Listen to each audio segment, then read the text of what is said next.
Approchez-vous autour de moi, là. Approchez-vous. Bonjour.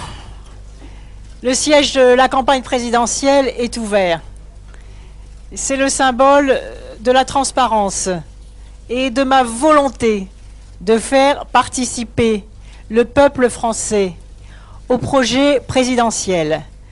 Je suis dans cette phase d'écoute parce que je crois que la crise démocratique profonde appelle un changement profond des pratiques politiques et que les Français sont fatigués des discours politiques qui souvent ne sont pas suivis des actes et des promesses non tenues. Demain, je veux être la présidente qui tient ses promesses et qui est engagée par l'énergie populaire de ceux qui, aujourd'hui, viennent dans les débats. Non seulement je tiendrai bon sur cette démarche, mais en plus, ça marche. Partout sur le territoire, les citoyens se rassemblent, discutent, poussent aussi parfois leurs cris de révolte ou de désespoir, mais aussi leurs cris d'espoir et de projet.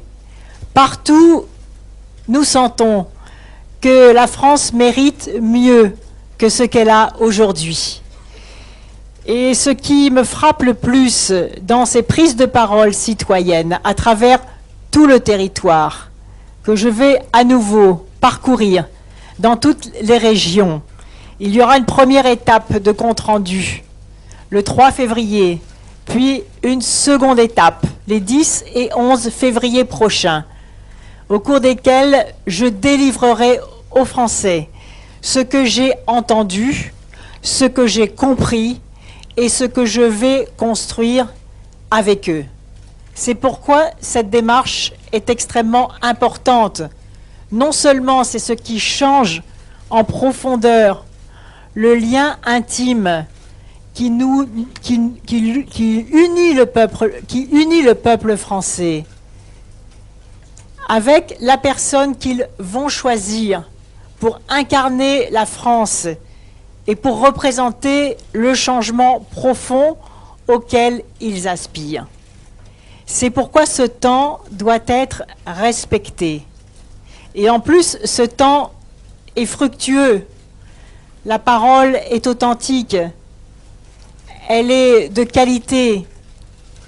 Elle confirme ce que je dis depuis longtemps sur l'intelligence collective des citoyens qui sont les meilleurs experts de ceux qui les concernent. Je pense en particulier aux catégories populaires, celles qui se sont souvent éloignées du vote. Je veux que ces catégories et que ces Français, que ces familles qui ont les plus grandes difficultés à imaginer l'avenir puissent à nouveau conquérir le droit de choisir leur vie et leur destin. Car la plus cruelle inégalité dans la France contemporaine, elle se situe entre ceux qui peuvent choisir leur avenir, qui ont la certitude que leurs enfants vont correctement réussir à l'école, vont accéder à un emploi et à un logement, et puis les autres, tous les autres, de plus en plus nombreux, victimes de cette idéologie de la droite libérale qui considère que la précarité est la solution, que le recul des services publics fait grandir la France. Moi, je crois que ça la rapetisse. Et on l'a vu encore tout récemment avec le malaise des enseignants. Le service public de l'éducation sera au cœur et en avant de mon projet présidentiel, parce que c'est là que tout se tient. L'éducation, la formation, l'investissement dans la valeur humaine, la reconquête de la compétitivité des entreprises et donc de la croissance durable se situe d'abord dans l'investissement éducatif. Et tout pays qui en rabat sur cette exigence, comme c'est le cas aujourd'hui, non seulement ne prépare pas l'avenir, mais fait régresser la France. Et parce que je veux retirer la France vers le haut, je veux dire à chaque Français et à chaque Française, les hommes et les femmes, que j'ai besoin d'eux, de leur mobilisation, de leur parole, de leur engagement, parce que je crois que la France se remettra en mouvement si chacun a sa place sans que son potentiel n'est pas gaspillé. Aujourd'hui, les Français ont le sentiment que les potentiels sont gaspillés, que la France est tirée vers le bas. Ça n'est pas juste. Ça n'est pas à la hauteur de ce que la France représente, ni des potentiels qui sont en elle. Alors, cette bataille commence. Cette bataille, je veux la gagner. Avec vous tous et toutes, tous ceux qui considèrent qu'en voilà assez de ces gaspillages, de ces brutalités, de ces violences, de ce libéralisme outrancier, de ces projets de bouclier fiscal qui vont bénéficier aux riches, de cette façon dont la droite nous dit que ceux qui ne sont pas assez forts pour s'aider eux-mêmes, la République ne leur donnera rien. Moi, je dis le contraire. La République, elle donnera davantage à ceux qui en ont le plus besoin. Elle donnera à chacun les conditions pour construire sa vie en liberté, les conditions de choisir la vie de ses enfants, de se projeter dans ce futur qu'aujourd'hui seuls les plus privilégiés peuvent envisager. Je veux que la liberté de choisir soit ouverte à tous.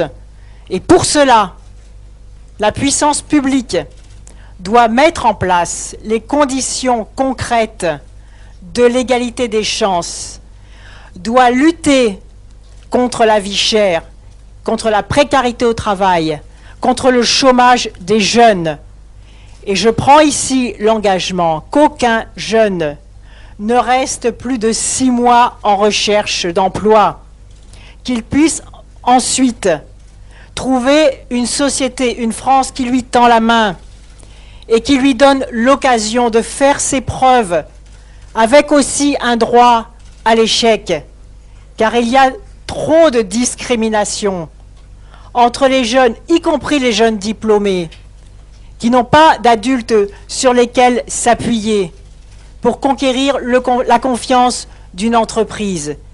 Et ce chantier-là, il sera pour moi majeur, parce que si nous voulons que la France change, si nous voulons un monde meilleur, si nous voulons améliorer la qualité de vie au quotidien, alors il faut que les jeunes retrouvent confiance en eux-mêmes et puissent construire leur désir d'avenir. Je veux dire aussi que l'avenir de la France dépend de l'équilibre planétaire. Et je voudrais rendre un hommage appuyé à l'action de Nicolas Hulot. Dire ici que j'appelle tous les Français à continuer à signer ce pacte écologique qui fera partie de mon projet présidentiel. Car l'urgence écologique, c'est notre avenir. Il n'y a aucune issue pour aucun projet économique, social, culturel, si nous ne parvenons pas à maîtriser les dérèglements climatiques. Et c'est en réduisant les dérèglements climatiques que nous réglerons aussi les inégalités de développement entre les pays les plus riches et les pays les plus pauvres. La France ne se sauvera pas toute seule. Et dans le projet présidentiel, j'aurai aussi farouchement attaché à ma volonté politique, celle de réduire les migrations de la misère qui sont dues au creusement des inégalités entre les riches et les pauvres, mais qui sont dues aussi au réchauffement planétaire. Et je ne veux pas, pour la génération qui se lève, celle de nos enfants et de nos petits-enfants, que les guerres du futur s'organisent autour de la maîtrise de l'accès à l'eau potable et autour de la maîtrise à l'accès élémentaire de la sécurité alimentaire. Alors battons-nous. Je donne le coup d'envoi de cette bataille. Cette bataille, nous devons la gagner. Parce que nous sommes habités par des valeurs fondamentales, celles du socialisme, qui exigent de nous que chaque décision publique soit motivée par le progrès social, c'est-à-dire le progrès humain, et donc celui de toute l'humanité. Et c'est pourquoi j'ai la conviction que les luttes sociales, les luttes environnementales, mais aussi les luttes économiques, c'est-à-dire pour une croissance durable, se rejoignent. Ce combat-là, nous devons le gagner. Et je dis aux militants, aux sympathisants, aux citoyens, à tous ceux aussi qui désespèrent de la politique, que le moment de la relève est venu, que l'espoir est là, que le désir d'avenir va se transformer en réalité si nous continuons avec volonté, avec passion, à nous tourner vers les citoyens qui ont leur mot à dire, qui doivent venir dans ces débats. C'est avec leur énergie que je donnerai à mon tour cette énergie à la France. Je crois en une France qui va se relever, qui va se tirer vers le haut. Je serai la présidente de toutes celles et tous ceux qui jusqu'à présent n'ont pas eu la parole. Je serai la présidente de toutes celles et tous ceux qui ont jusqu'ici été sans voix. Avec votre voix, celle que vous allez apporter dans ces débats, alors avec toutes ces voix, je m'y engage aujourd'hui devant vous, avec ce mouvement populaire à travers toutes les régions. Alors oui, si ce mouvement se met en marche, avec vous tous, j'élèverai la France.